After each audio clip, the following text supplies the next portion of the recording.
Anyway, here we go.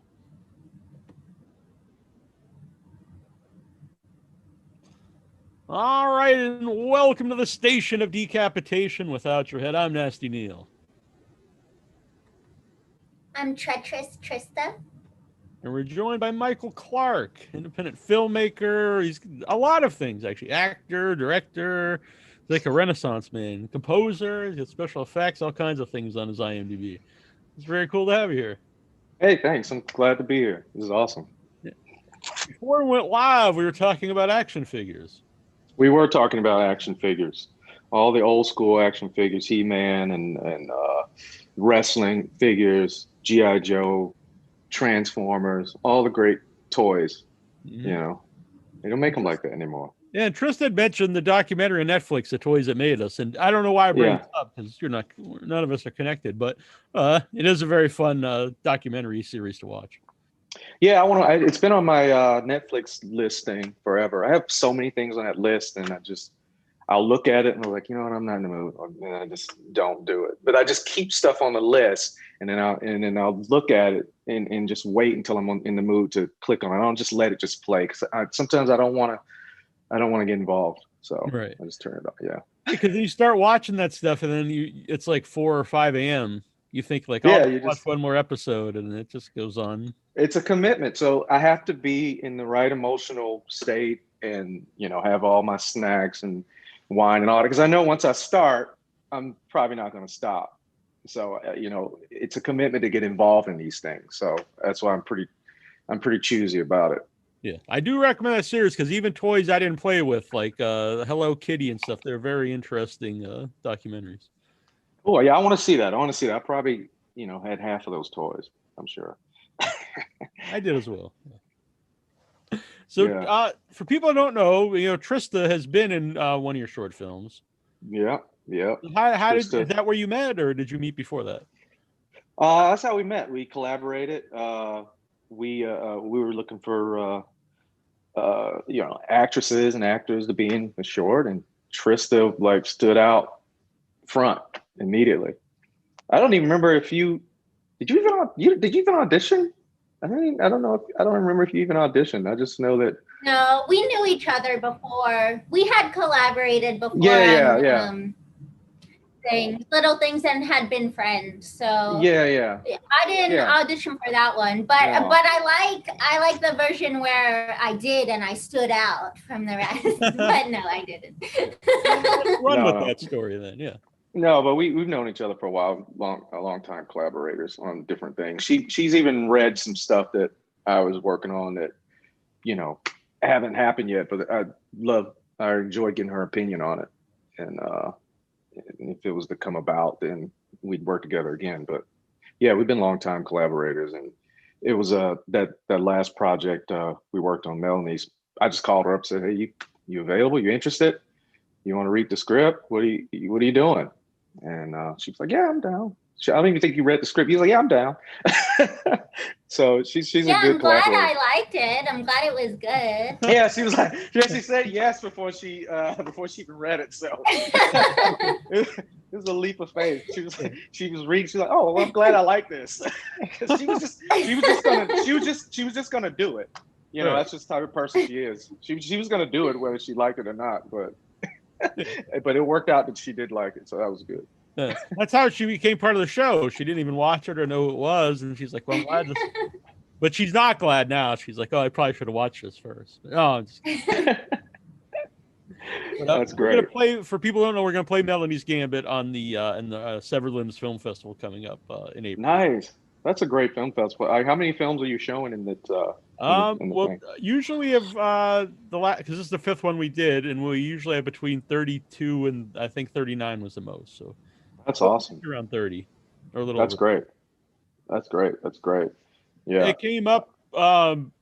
Originally, just going to do it one night. It was probably a month or two into the pandemic, and I thought one of the things I missed was film festivals, and I thought it'd be a good way to sort of have one, and everyone can get together and watch it, and we do it free so everyone can join in, and it's nice to have the chat room so everyone, it's kind of like they can comment and stuff. Yeah, that's great. And are you two going to be available for comments and to talk back with people, or? or moderated, I suppose. That's awesome. Yeah, we'll be in the chat. That's cool. That's pretty cool. How many of these films are you in, Trista? In this festival? Only 2. Only 2? I have to space them out. Most actors be glad to just have one. You're only 2. On this one. Well, we've already determined that I don't discriminate very much. So. Mm-hmm.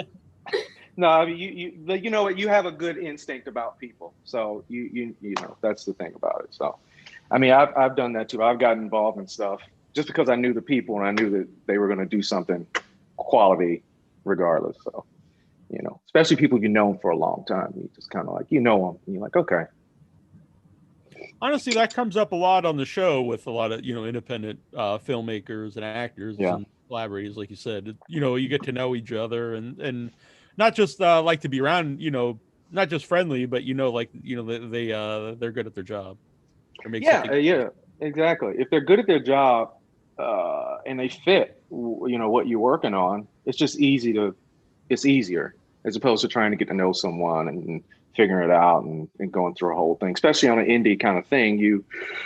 It makes things move along a lot quicker because, you know, you can trust the person on set, especially when you don't have a huge budget and all this stuff. So, they're available to collaborate, you know, outside of the boundaries of like just the regular kind of production where it's like, oh, you do this, you do this, you do this.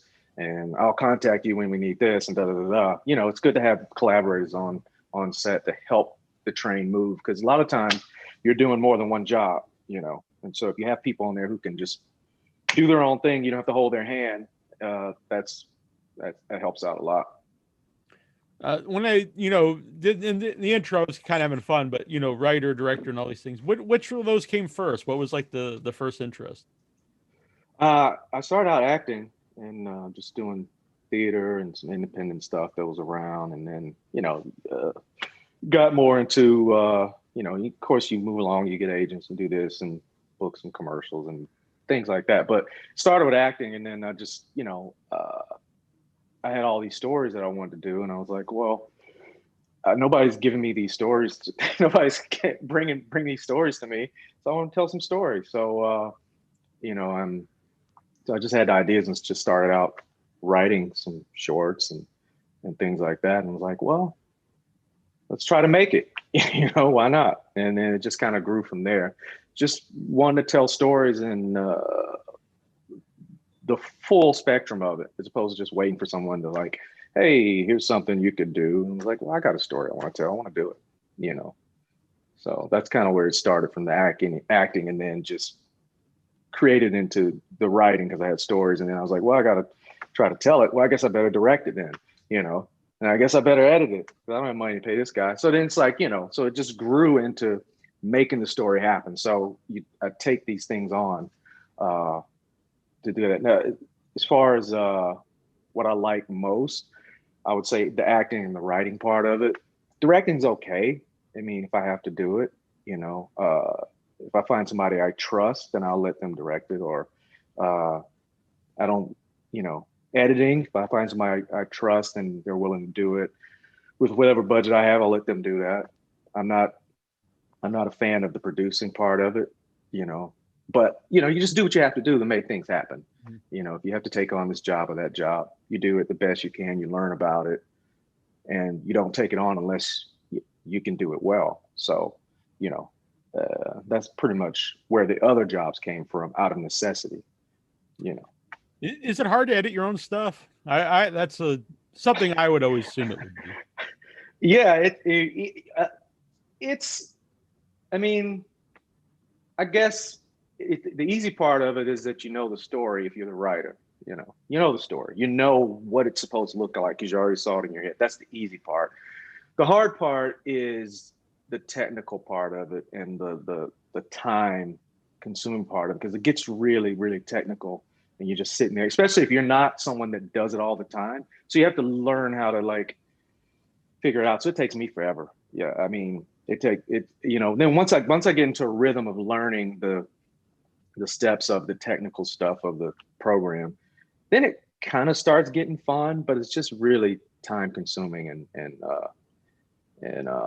but you do actually do, it is fun at the end because you do see the story come together, you know. But I think the hardest part of the editing part is if I'm in it and looking at all my takes, I'm like, I don't want to watch myself do this. I don't want to watch myself do that. I think that's the hardest part, choosing. But people who do edit, friends that are editors, I let them look at the rough draft and say, hey, look at that, see what you think. And I take notes from the pros, and then they'll give me some notes and I go back and try to tighten it up. So, yeah, I know just from editing videos for the show and audio for the show, I agree with the stuff I'm in. I don't like to hear get sick of hearing my own voice or see me on video.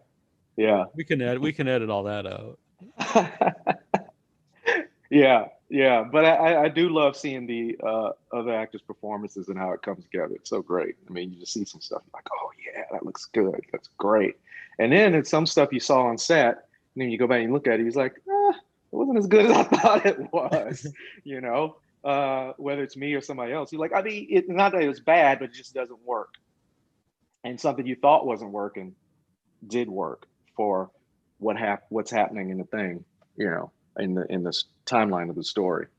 So that's fun. That's fun part of it. But it's definitely something that I would choose to do. I like to be hands-on if somebody else is doing it, but I don't want to take it on unless I have to. Right. Trista, do you have a question? Yeah, so Mike, like you said, I've read a bunch of your work, and I know that it's very genre. There's a lot of sci-fi, there's a lot of horror, but I'm wondering if you're a horror film fan, and if you are, what are your favorite horror films? I like more psychological stuff. I'm not a big slasher fan. I like the classic ones, you know, Michael Myers and Elm Street and the first two Jason movies. But I'm more of a, you know, Twilight Zone, Outer Limits, the old ones, the original ones, some of the original Star Trek episodes. I like The Conjuring, those pictures, stuff like that. Things that have some either mashup stuff that has some reality-based stuff to it, or if it's not, it's purely fiction, and it kind of mashes up a lot of stuff, make you think about it. You know, like the stuff that Lovecraft Country was doing, that kind of stuff. So more thriller, psychological aspects of it, as opposed to the gory stuff. I mean, the gory stuff has its place. You can even mash all that stuff up too in that. But yeah, that's the kind of stuff I like. You know, what were some of the stuff that interested you, you know, before you got involved in making your own things, that like inspired you, like, hey, this is maybe something I'd like to do? I grew up watching the original Twilight Zone, so I like that beanie, the Outer Limits, the old Star Trek pictures, Indiana Jones stuff, all the adventure stuff, and Exorcist, Rosemary's Baby, things like that. And so all that stuff mixed in with, you know,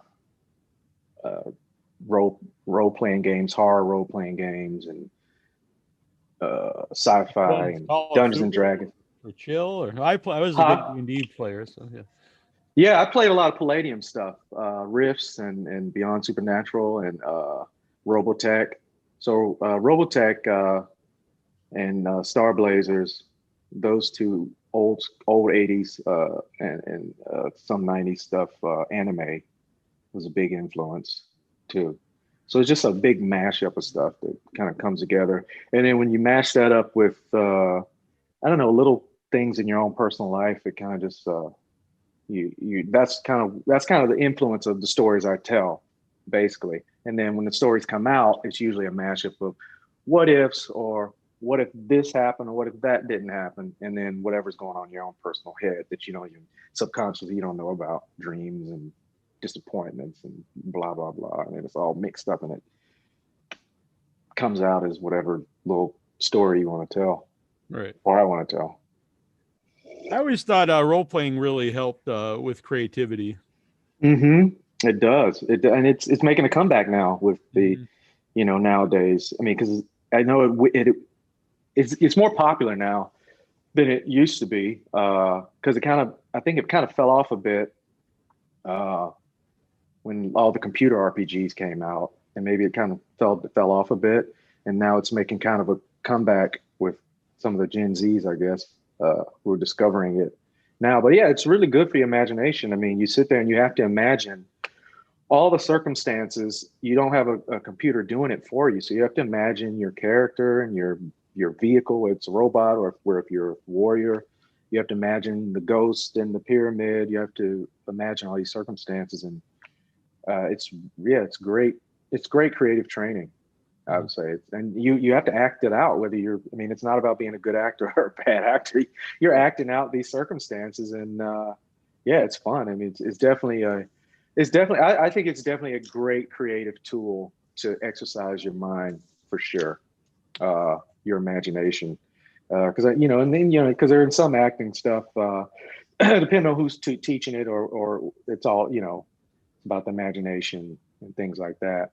And if you really want to exercise your imagination, creativity, that's a good way to do it. Whether you want to be an actor or filmmaker or whatever, it's fun. When you played those games, were you the game master, or were you a player, or both? Sometimes game master. Sometimes, and that was fun to set up those things. That's like making a film, actually, because you got to come up with who they're encountering, what they have to battle. I'm sure most people know how this stuff works. I don't know why I'm explaining it, but it's fun. It's like putting together a film, actually. So I was game master sometimes, and then sometimes player. So went back and forth. It's funny you mentioned that stuff's making a comeback, because I was at Kohl's yesterday, which, it's like a big mainstream department store, and they had a whole section of like board games, and not just like basic stuff like Monopoly, but like stuff that you would only see like in a hobby shop. And I thought that was really cool. That's awesome. Yeah, because you only see that stuff in the hobby shop or the comic book shops. Mm-hmm. But mainstream shop like Kohl's, wow. Okay. Yeah, I think you can get a Target and stuff like Wow, that's crazy. I wish I had some of those old games. I remember I sold a lot of them. Sold a bunch of box sets I had back in the day. I almost bought the new ones, but I was like, I don't know. Yeah, I don't really have anyone to play with them with, so. Yeah. I still have. Yeah, you put them up for decoration. Yeah. I still have a few books that I use for. I have a couple of books that that I've kept around. A couple of the Palladium books and that I kept around sort of for reference. As far as like looking at stuff, and if I'm thinking about story or something, and I just kind of look at them and.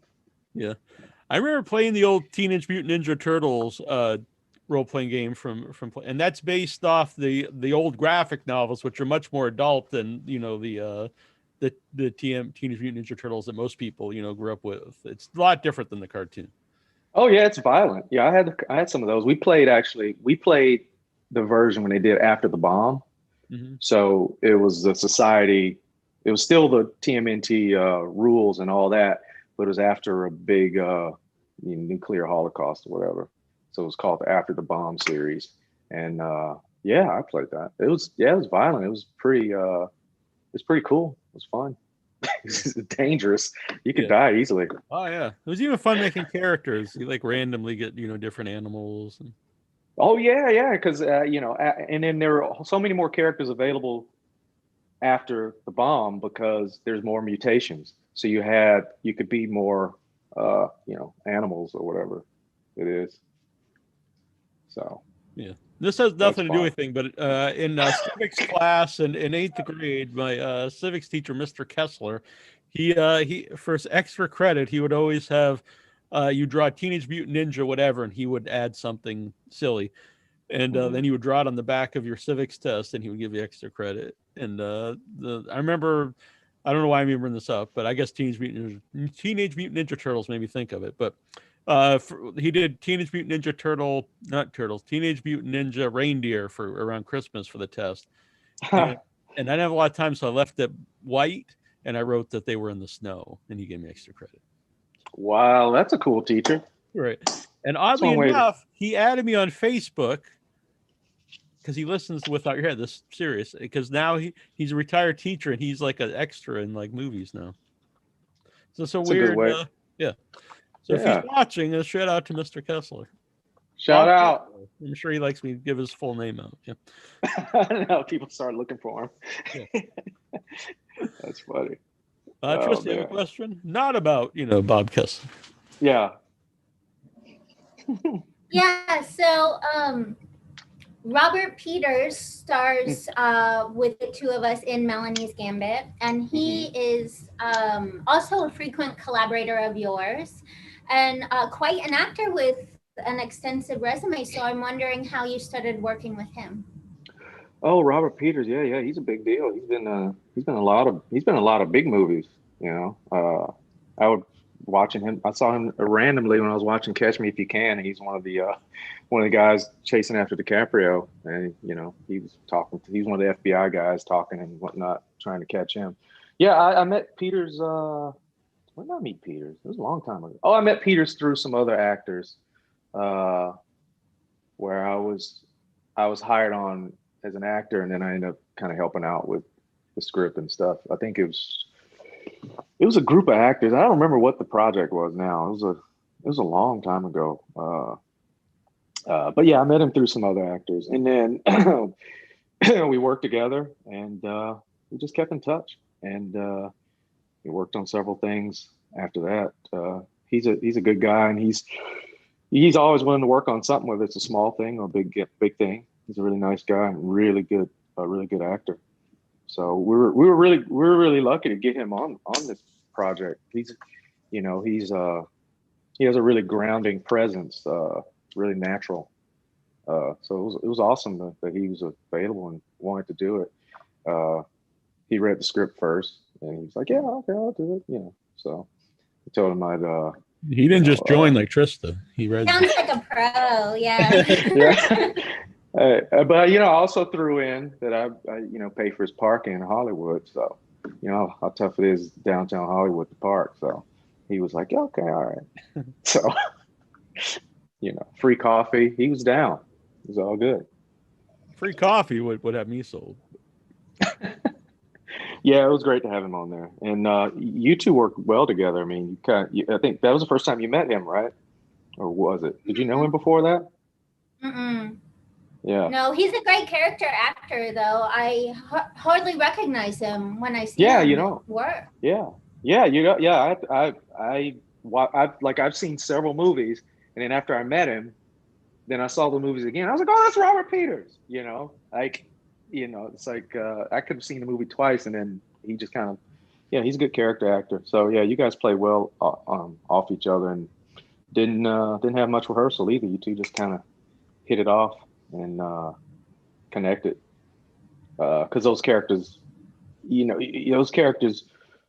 a bigger story of Melonie's Gambit, actually do have a connection, and so it came across. You guys made it happen, so that was great.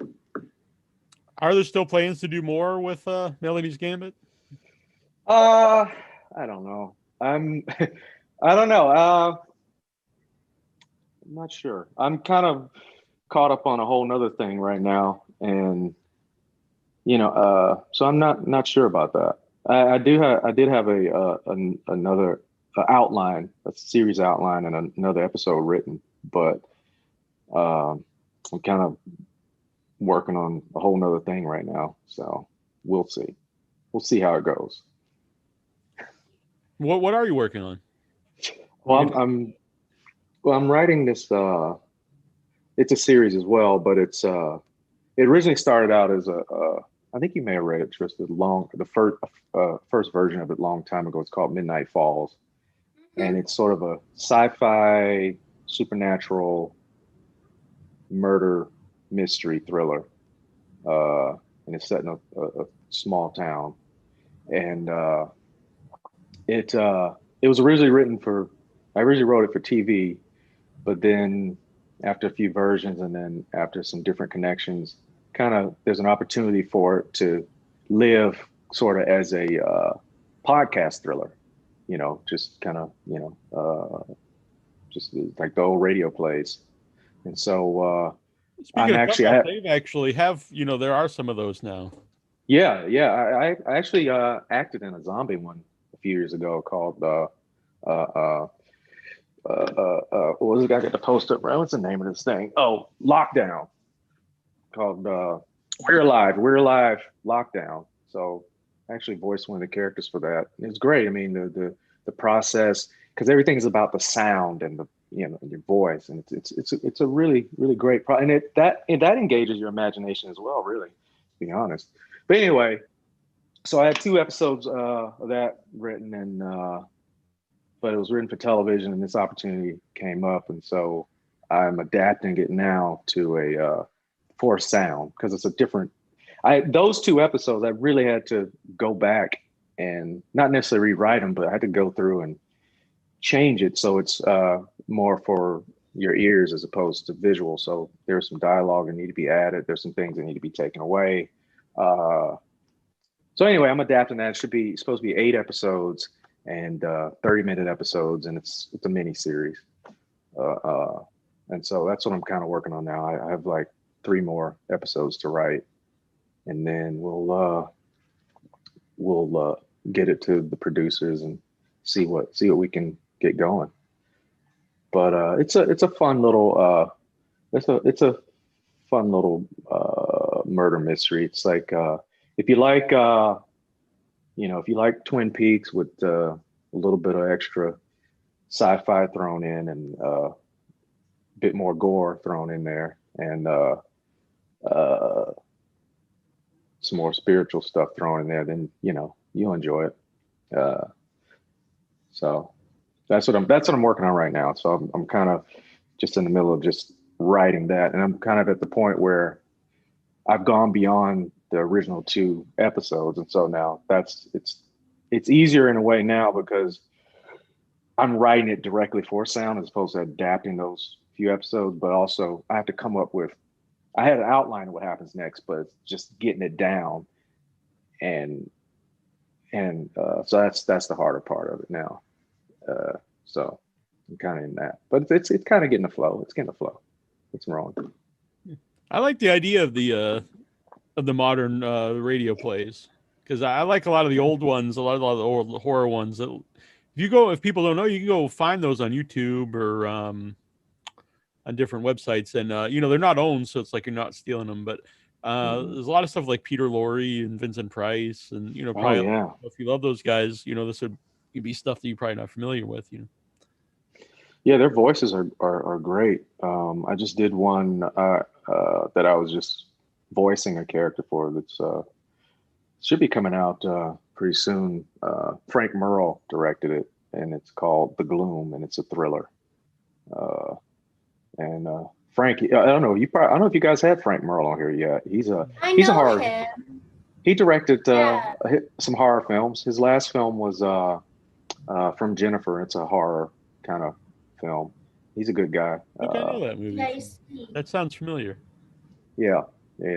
So he directed this last thing, and another thing I'm working on, which actually I'm collaborating with him on, is he's a director and producer. But there's this trilogy. It's a feature film trilogy called Dr. Gregory and the Underworld Occult. I think you read that too, didn't you? It's an adventure. It's a supernatural adventure series. Imagine Indiana Jones meets The Conjuring. So it's a parapsychologist, community college parapsychology professor teams up with a detective, and they're trying to solve a murder that may or may not have anything to do with magic and the occult. But it's definitely falls more on the urban adventure side of things.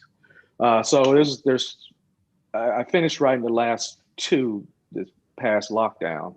The last 2 movies. There's Underworld Occult, there's Season of the Witch, and then there's Dimensional Portal.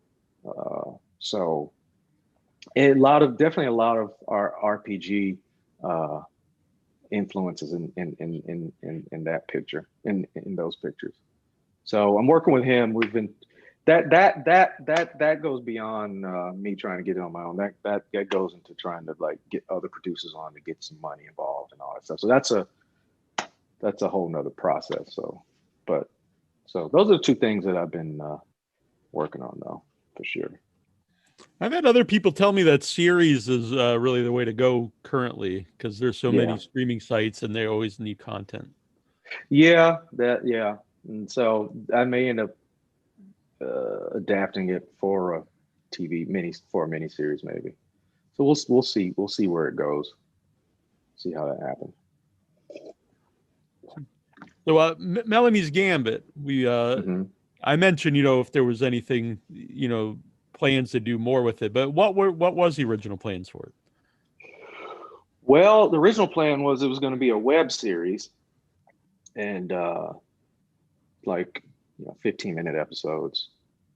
And there was 15-minute episodes, maybe a 10 episode, 5 to 10 episode season. And I think it was not 5 episode season. It was going to be 15-minute episodes. And that was the original plan. And then I don't know what happened. I got sidetracked on something else. But Melonie did have we had a live premiere at Michael McCarthy's El Cid Short Nights when he used to do those, and over in Echo Park, and then it so that was cool, and had it on Amazon, put on Amazon Prime. But that was the original idea, and again, it may still come up. I still like the premise of Melonie and following her. She's sort of a sociopath in a way, psychopath, one or the other. But yeah, I still like the idea of it, and the idea of that this battle between her and her father,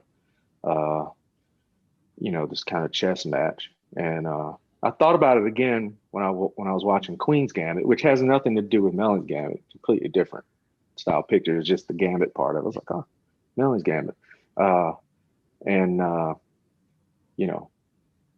Trista was amazing as that character. Just really, you could still, even though she's kind of dark and stuff, you can still kind of pull for her. So there are threads in that story that still interesting. We'll see what happens. I'll probably rewrite the second episode because I read it recently because I knew I was going to have to talk about it. I was like, I'm not liking that. So I'll end up rewrite. I would end up rewriting it because I think I'm a lot further along. I think I'm a lot better writer than I was when I wrote the second episode. I was just kind of writing it fast because I thought we were going to shoot it, and then some money fell through, and then we didn't shoot it. And then when I read it again after so much time, I was like, yeah, I think I'd rewrite that. I mean, we could do something different with that. I like the second half of it. I like the first part of it. I like the second half of it. And yeah. So Alyssa Hayes in the chat says, hey, Mike, anything you produce has got to be gold. Alyssa Hayes from ATL. Well, thanks. Appreciate you, Lisa. And she also wants to know if there was any inspiration behind the character of Melonie. Well, the name, for sure, is Melonie. It's the name of Lisa's sister we knew back in Atlanta. And I was like, Melonie, that'd be a great name. Melonie, she's nothing like this character, though. Let me just say that. But it was a great name for the character. But the inspiration in and of itself was always I always thought of this character who had some psychological issues, but battling some psychological issues, but wasn't really getting much help from her father, narcissistic father who cared more about himself and his possessions than the stuff going on with his daughter. So I always like that kind of battle between these two, because you know he's a bit afraid of her, so I like that. But yeah, definitely. That's kind of inspiration for that character, and the name comes from Melonie, Lisa's sister. Who's a really good friend of mine. Did she end up seeing it? I don't know. I think Lisa saw it, but I don't know if Melanie saw it. Trista, you have a question? I do, yeah. I've been having deja vu, by the way, which is weird. That's not a question.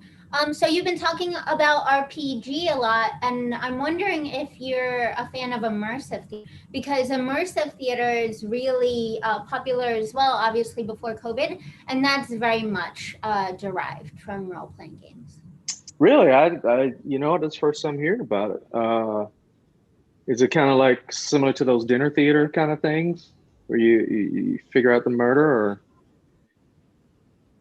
No, it's more like we'll go sometime. Mike's in LA too. We'll go sometime when things are safer. But there's a lot of it, and it's really cool. And there's a lot of great talent, and a lot of you know, even people that do big budget films have been doing these immersive theater shows, and you go through. I guess it's almost like a choose your own adventure. Like the worlds are. It's like instead of going and watching a play, you're going through a movie, and the choices you make facilitate it. Yeah, Nice. and there's a lot of really great shows with a lot of great talent because it's LA. You know? Oh wow, yeah. I didn't even know about that. I knew about the escape rooms and stuff, and I guess that's kind of like you merging the dinner theater with the escape room with choose your own adventure. I know there's been some movies come out like that now, the Bandersnatch and those kind of things now. So that's cool to have a live experience. That brings people back in the theater. I think it would definitely bring people who normally wouldn't go to the theater into the theater. So I think that's fun. And the sets are elaborate, and there's big stunts and stuff. It's cool. I think you'd like it. Yeah, sounds expensive. Like, yeah, it's a little expensive. It's like sounds a little pricey. No, but you know, if it's a good experience, then it's worth it. No, I mean, look, you know, good theater is worth it. It is. I mean, look, it's hard enough to get people to go see non-immersive theater, and they complain about it being expensive. So, no, I think it'd be worth it. I think that's great. You know, it's building on that whole thing. I remember the Point Break live show that was in Hollywood. Remember that? And they throw water on you, and they break. In it, yeah. Yeah. That was pretty popular. You know. So yeah, I'll check this out. I want to check this out for sure. Sounds good. I've never I know Trista's brought this up before, but I actually didn't know exactly what it was. I just pretended, but it does sound very cool.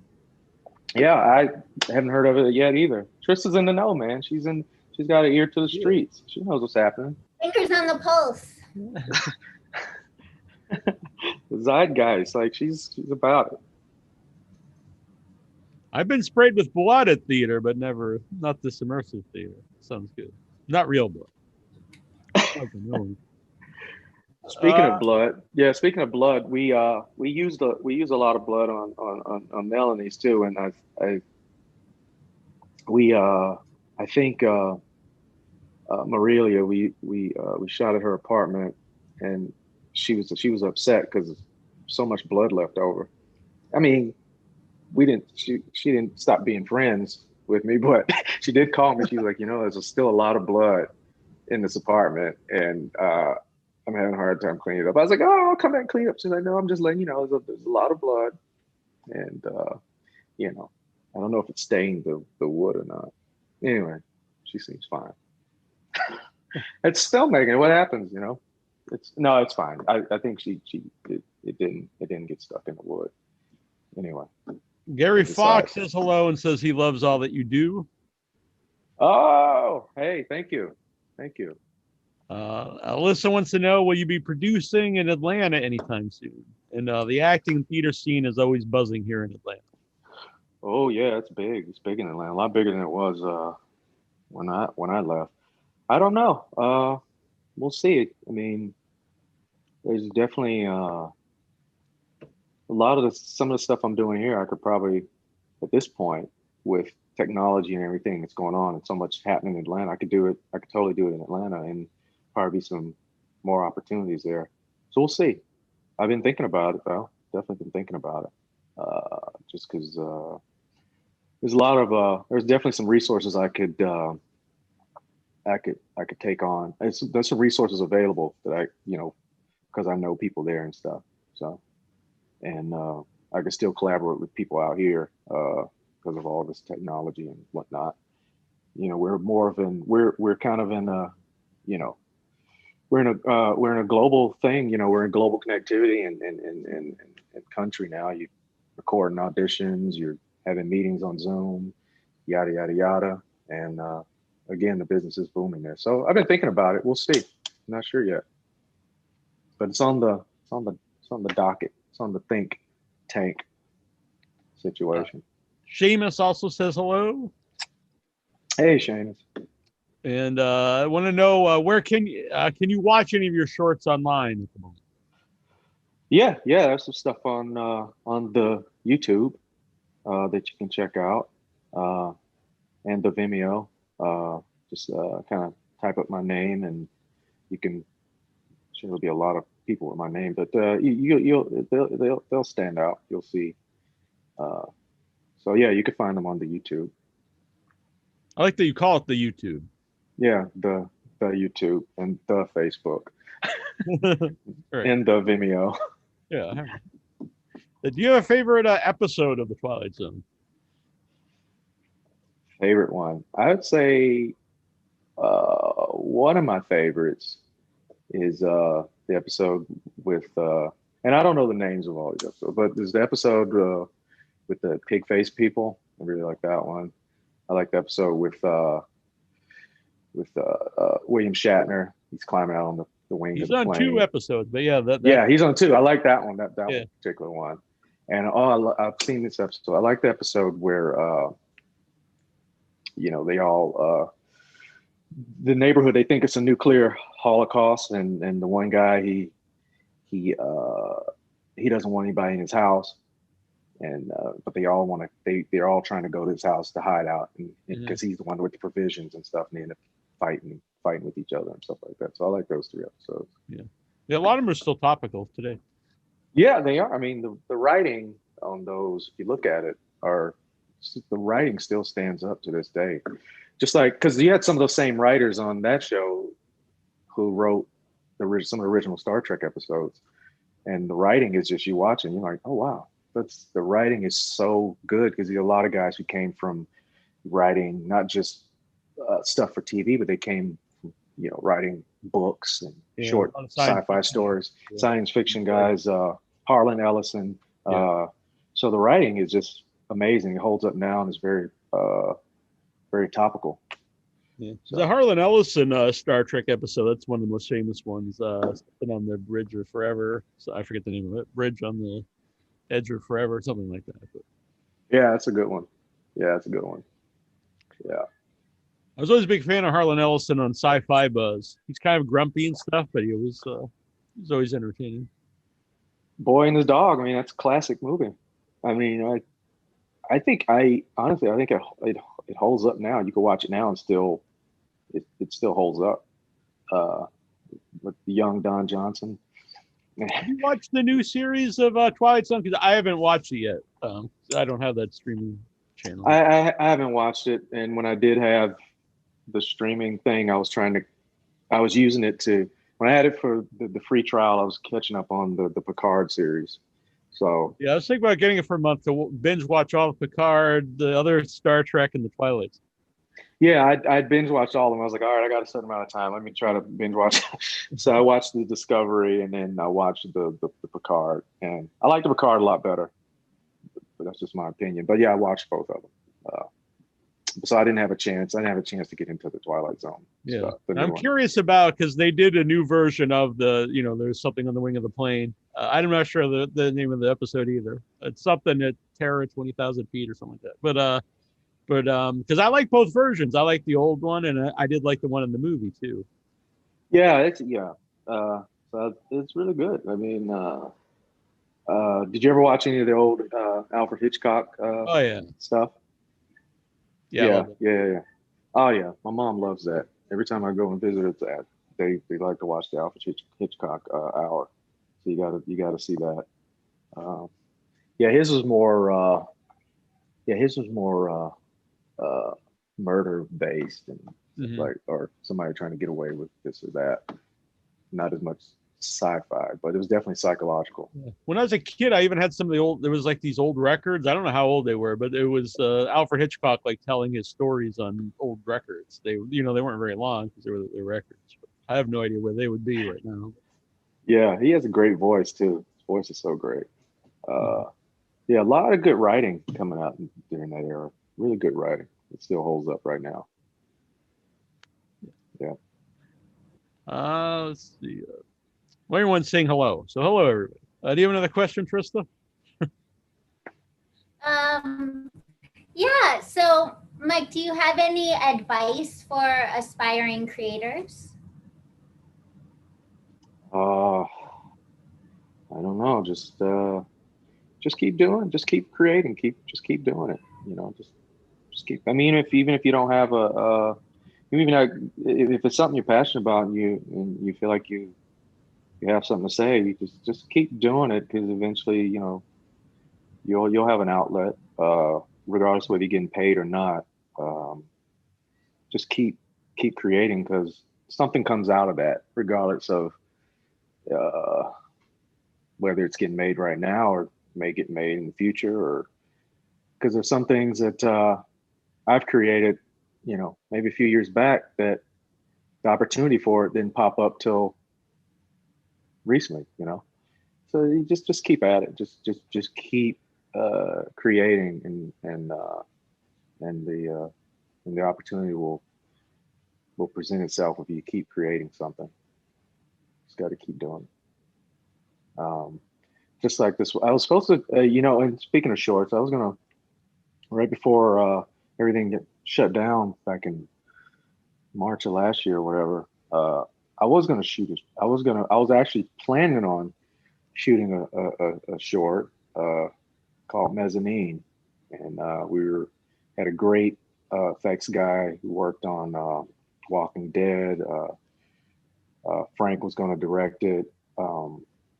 It's sort of a film noir detective thriller set in a post-zombie apocalypse, and it's going to be like maybe 10 minutes. And I was right before everything shut down, I was going to start looking at some locations in LA, and then it kind of shut down. So again, something like that, I was using that as an example because I had wrote that a long time ago, and it just kind of, because of meeting different people and wanting something to help, wanting to produce something else to help kind of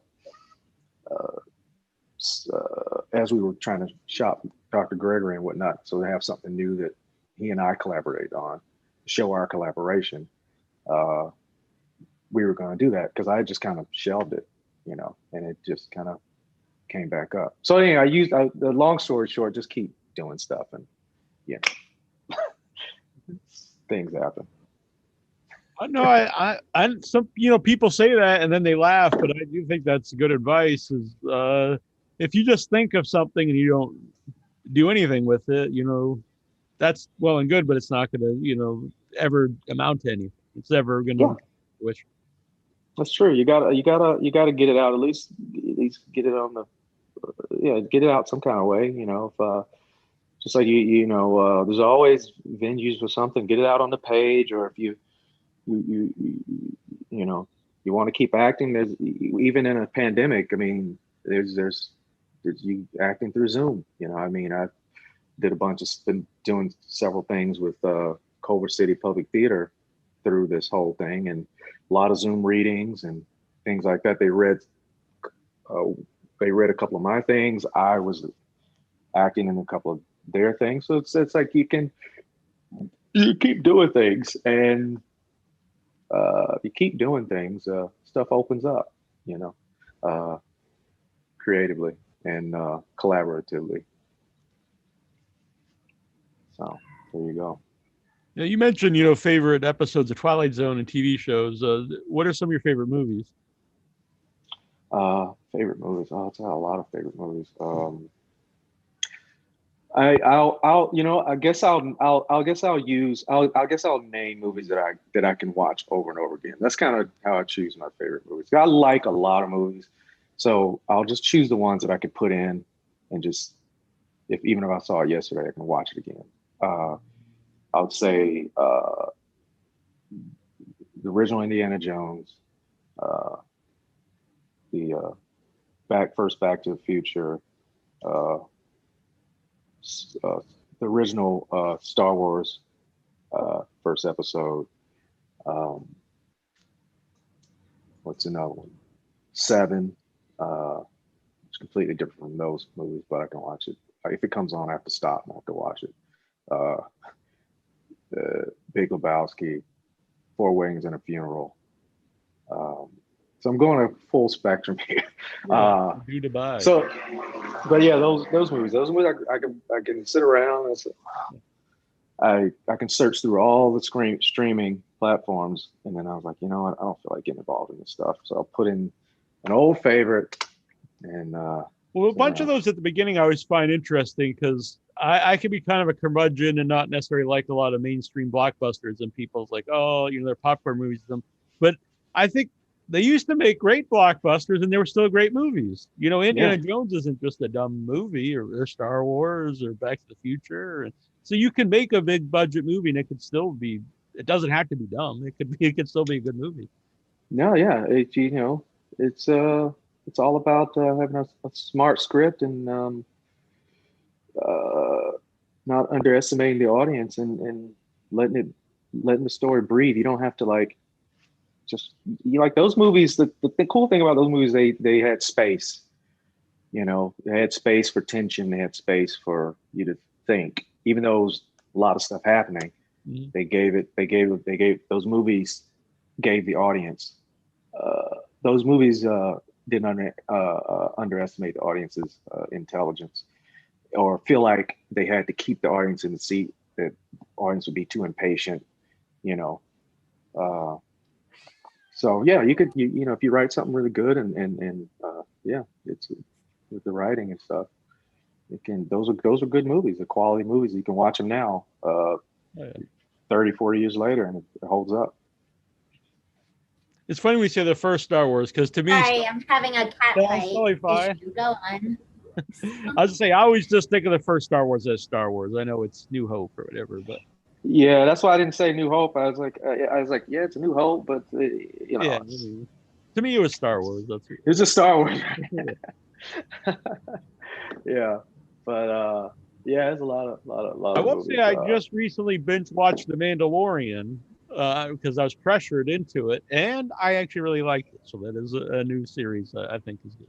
I really liked it too. I thought it had the DNA of the original three. Mm-hmm. So that, and it was really quality and had that DNA that and so I was totally into it. It's great.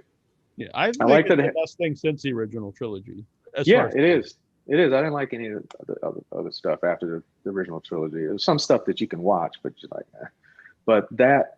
Rogue One, I kind of like that. I like Rogue One. Rogue One. Actually, I'm probably in the minority. I actually think Solo is fun, but I'm not a big fan of the new trilogy or the prequel trilogy.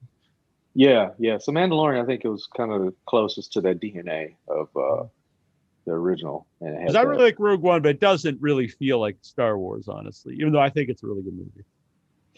Yeah, it doesn't feel like Star Wars until Vader comes out and has his big moment. But it's definitely like real good. film. Yeah, it's not. No, it's not that feel good adventure for sure. Mhm. You know, yeah, it doesn't have that feel good adventure kind of thing. It's definitely a standalone. It's a quality picture, but it's definitely standalone from that that feeling that you get. So, yeah. But yeah, my brother pressured me into watching The Mandalorian, but he was right. I did like it. It took me a moment to jump on board too, but that was just because I didn't feel like getting Disney Plus and That was another thing too. But I was like, well, I'll get it for a month and I'll binge watch it. And I tried to binge watch WandaVision, but I'm in the minority in that one. I'm not a fan. But while I still had I think I watched 2 episodes of it, and then I was like, it didn't force me to want to pay for another month of Disney. So I was just like, it's not. I'm fine. I've seen all that Mandalorians, and when the 3rd season comes out, then I'll jump back on the Disney. I'll probably wait till the whole season's over so I can get it for the month and watch it all at once. But yeah, that's what I did with the last 2. Very cheap on the show, but I mean, look, if there's nothing else you want to see on the platform, right? Yeah, because everyone's telling me, I was like, is there anything new on there? And they're like, Fantasia. And I'm like, that movie's like 100 years old. Like, I don't really consider that new. Yeah, there's like, if there's nothing else on the platform, then I'm not gonna. I mean, it's not, And nothing good. I like all those classic Disney movies, but I've seen them like many times when I was a kid. I don't need to watch them all again. Yeah, I mean, again, it's not about it being super expensive necessarily. I mean, it's cheaper than but there's so many a beer. Sites they add up when you start, like you start adding up. Next thing you know, you might as well. Yeah, you have all these different services. So, yeah, if I don't need it and I'm not going to go back to it on a regular basis, then I just kind of let it go. So yeah, so I did the same thing with The Mandalorian. I let it play itself out, and everybody was all, the people would come in, oh man, they talk about it and stuff, and then once it was done, I'd jump on, I'd binge watch it for the month, and then move on. Yeah, you don't need to watch it over many, many times. It was good. Yeah, that's great. Did you have another question, Trista? Yeah, do you think being a director makes you a better actor? Interesting question. I think, having the experience of doing it kind of help. I think it helps me definitely figure out it helps more so when I'm looking at a script for the first time, and just kind of figuring out where it goes and stuff like that. So it helps me interpret the script in a broader sense, the connections between my character and the rest of the world. So I think it's good experience. Just like sometimes how directors, some directors will say taking an acting class or doing some acting help them be better directors because they can communicate with their actors because they've had the experience of doing it. So I think doing some directing and then going back to the acting of it, I think it definitely did help just as far as the getting outside of just how things affect me. It also helps how I'm affecting someone else in the grand scheme of things. Along those lines, what you just said there, like the experience makes you better, as a director, or vice versa. How about the other things then, like editing and things? Do you think that experience has helped you? Because then, what goes it maybe not to shoot as much, or what gives you a better idea what to shoot. Yeah, I think if you can jump into any of those disciplines, they all help out. I know after editing, doing some editing one time, next time I went into direct, I can you know what you need, how much more you may need. Sometimes you may get enough of something, And then because you're sitting in the editing room, so you're like, oh, why not get more of this? Oh, I need more of this, or I need more of that. So it helps technically for sure. Because when you're technically, you're like, well, let me get a few more takes of this, or let me get some more sound of this. Let me get some more of this. Because when you go back and have to put it together, you're going to need all those things. So I think it helps more on the directing side as opposed to the acting side. But I mean, as an actor, if you're working with a director, I guess it would say it makes you more willing to. I mean, I'm always willing to give as many takes and do whatever they need, but you realize what goes into it, and you need a lot of material you need a lot of material and backup material to make these things happen. So you want to be available to do it. So yeah, it helps. All those disciplines help. All those things, it all comes. That's why filmmaking is such a collaborative thing. It's because all those things come together to help make it happen. And even let's say if your main thing is acting or your main thing is directing, knowing a little bit of those things helps you tell the story, because you know what the other person needs, and you know what you need. So I think dipping into those little things is always great. I mean, I even did an experimental little short where I just did camera work. I wasn't even in it. I was just doing camera work and directing. It was a little thing. Just kind of, and just doing that. And I'm no, camera person. I'm no cinematographer, but just doing that, having that experience helped me communicate with the cinematographer a lot better. Helped me, communicate with the DP, if I need something, so it's good. If, for somebody who, let's say you didn't necessarily go to school for a certain thing, maybe you just went to school for acting, maybe you didn't go to school for directing, or go to school for camera work, just picking it up and doing it, it helps you communicate, and helps you tell a better story, because you have an idea of everything that you may need. Helps you see the whole world. Mm-hmm.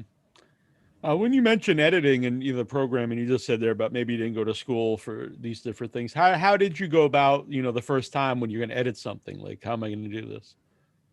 Well, I remember just watching someone edit.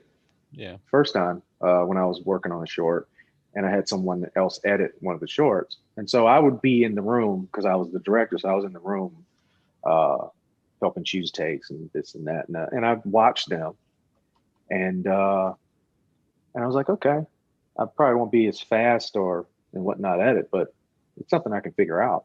It's not rocket science. I'm not saying nothing. No, I'm not saying that. Then it's not right. That it's not easy and stuff. But it's not easy. But I'm just saying I could figure out enough of the stuff I'm doing. Sure. Editors are amazing at what they do. They can do things. I would not try to edit some huge thing. I would say nope. A feature. If it's a little short and I know where the little pieces go, I can do that. I'm not gonna. Editors are amazing technicians and storytellers, and they see stuff and hear stuff and know how to do it. But anyway, the point is, I watched him do it, and I was like, you know what? I figure I could do this enough to put together my own little things if I needed to step in. And even with that, I would still defer to people who were pros at it and say, hey, look at this, because I know that's not my discipline. That's not my skill set, but it's enough to. So it's just about jumping into it and learning from other people, and then trying it out. So that's kind of how a lot of the filmmaking experience came from. Just working with people who know their job, and and I know my limitations, but just having the confidence, like, okay, I'm gonna try it. Let's see what we can do, because I need to do it. And so it's a great experience. Just learning from other people, collaborators. Again, it just comes back to collaboration. Yeah. 2 years ago when I was in LA, so I met Trista in person, was on a movie with her, and I was staying with the director, Michael and Sophia, and I watched Michael direct editing afterwards, and he was like, "Oh, you don't have to watch this; it's gonna be really boring." But it was really interesting, and I also learned just like real basic stuff about he's editing a whole feature, but like you said, just watching it is a lot that's a lot different than trying to start from scratch if you watch someone doing something. Yeah, you have to. You have to have some. You have to learn from people. That's just how it's so much easier to learn from people. I mean, if I hadn't been able to watch it done a few times, I would have been sitting staring at my computer for a long, long time, trying to figure it out. I think nowadays it might be a little easier for the average your layman to jump in and do it, because everyone's an editor now. We all have iMovie on our phones. Everyone is a basic editor now. Like TikTok, you can edit. Yeah, everybody, like, so people now just come up and they know how to cut this, and this. You can do so everyone's an editor now. Now, those people can't go edit Captain America or Avengers, but you have some basic knowledge. Look what I did on my phone. I made the new event. Yeah, of how to do it. Like I didn't have that on my flip phone. We didn't have that. So I had no basic knowledge of, until, working with someone who had it on their, had it on the computer and stuff, and who did it before. So. Yeah. Interesting. I personally hate editing, but yeah, it's interesting. It's very time consuming, as you mentioned. Yeah, it's a good, but it will, for better or worse, it definitely gives you control of your story. The worst part would be, it's good to have other eyes there. The better part of it, you put together exactly how you want, and so you get that feeling of like, this is what I saw in my head, and you did it. So it just depends. Yeah. Let's also want to know, are there any actors that you would like to work with someday? Oh, everybody. It's a lot of people. It's a hard question to narrow down. I love a lot of the new actors right now. Like Daniel Kaluuya, I think that's how you say his name. I like some of the actors that I've grown up watching, Denzel and Hugh Grant and Julia Roberts. I like Amy Adams. I like DiCaprio. And again, a lot of the new actors now. Some of the people you see these days. I don't even know all the names of all the people. I like Pedro Pascal, and who's in Mandalorian. Mm-hmm. I want to work with everybody. I can't, I want to work with everybody. Anybody who wants to work with me, I want to work with them. And vice, I want to work with everybody. So just to name a few. And I love the directors I'd love to work with. Coen brothers, David Fincher, Christopher Nolan.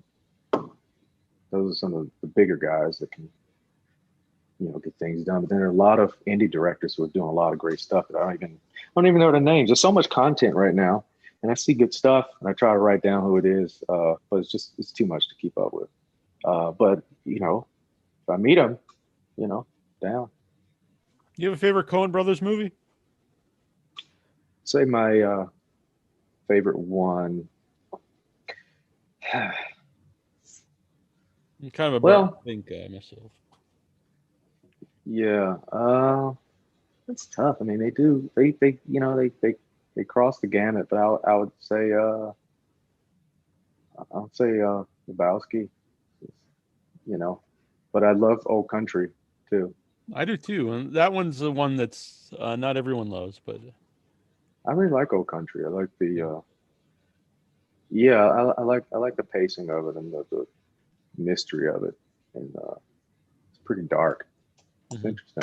It's an interesting character picture. It really got the country to know who Javier Bardem is, though, because he killed that role. Won an Oscar for it, I believe, if I'm right. A great ending that everyone talks about, but yeah. Yeah. It's a great movie. They've done a lot. I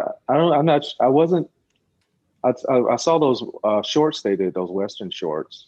There's a couple of them that I liked. A couple of them I wasn't really feeling. They've they've always done some great work. And I thought it started out great with the musical one, and yeah, so they've always done some great work. Yeah, this has been a lot of fun. I was glad we. it has been a lot of fun. Yeah. Yeah, this has been good. I enjoyed this little meeting of the minds here. I love the fact that how you both have the different background. Mhm. Yeah, it's really cool. It works because they're both they both lend itself to this type of talk show. Hers is kind of witchy, and then you have the memorabilia and the horror. It's kind of cool. I like it. Yeah. I like the Lucha cat. Thank you. Mhm. Oh, Lucha. Mike and I went to see Lucha together. Oh, really? That was an Yeah, experience. and Lo was shooting it. Oh, nice. Lucha We went Underground. with Brian. Yeah, Yeah, you that was collaborate. great. You collaborate with them a few times.